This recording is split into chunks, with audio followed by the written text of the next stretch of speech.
What is going on, football fans? Just want to get a quick video up on the page today. Now, the Giants, of course, had OTAs again today. That has since been completed. I will have a separate video up on that probably in a few hours. But what I wanted to talk about were some telling quotes from Pat Shurmur specifically about the quarterback position and how there was a bit of a surprise there for me. But the other thing I wanted to touch on was Evan Engram. Now, Evan Engram, I think is going to have a vital part of this year's offense. I think he's going to have to take a big step forward if the Giants want to be a improved offense this year with the departure of Odell Beckham. Engram, of course, last year, the last 3 or 4 games really played well when the Giants gave him a more expanded role, and I look for Engram to try to build off of that this year. But the news that came out today, Engram, of course, has not been partaking in the OTAs and the mandatory minicamp, and nobody knew the exact reason why. Well, it came out today that he is suffering from a hamstring injury, but all accounts say that it is minor, but who knows? The Giants could be trying to make sure nobody panics, but hopefully he's okay. Of course, Engram last year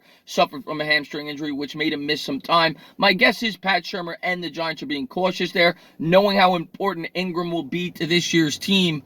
And I'm not reading too much into it. I expect him to be ready by training camp. But the big headline quote that came out today from Pat Shurmur was at the quarterback position. He was asked about Eli Manning and Daniel Jones, and his quote was, he kind of said the same thing he said a few weeks ago, but he kind of added to it a little bit. When asked about Eli Manning, he said he is going to be ready to have a great season this year. But then he said with Daniel Jones, he will be ready to play by week 1.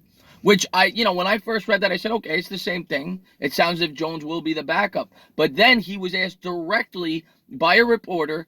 Somebody asked him if it will be a quarterback position and if Daniel Jones could potentially be the starter week 1. And Pat Shurmur, if he wanted to close the door there and he didn't want any controversy or anybody questioning whether or not Eli Manning would be the starter, he could have said Eli Manning's the starter. We're going to have Daniel Jones learn under him for the start of the season and we'll see where it goes from there, or something along those lines. But what he didn't say that. What he did say was that you never know, leaving the door open for Daniel Jones to potentially take this job. Now, I still think Eli will be the starter unless he completely bombs, but it sounds as if, everybody's been impressed with Jones so far in OTA, mandatory minicamp. Of course, you've heard the quotes from Sean O'Hara, the quotes from his teammates. People have been impressed with Daniel Jones' arm strength. And Pat Shurmur has really said some impressive things about Daniel Jones as well. So maybe he was that impressed with this guy that he wants to leave the door open for this guy to potentially take the job from Eli. He wants to make it a quarterback position. Of course, Pat Shurmur could just be saying the right things and trying to drive up competition in camp, making sure that Eli Manning is not taking anything for granted and trying to keep Daniel Jones, interested in potentially grabbing that job.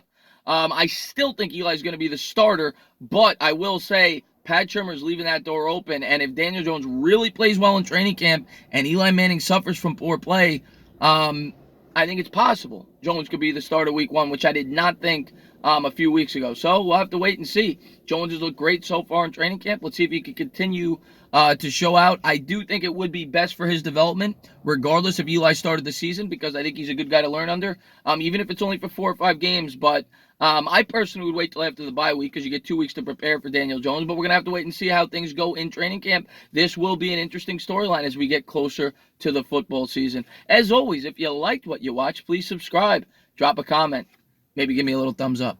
Cheers.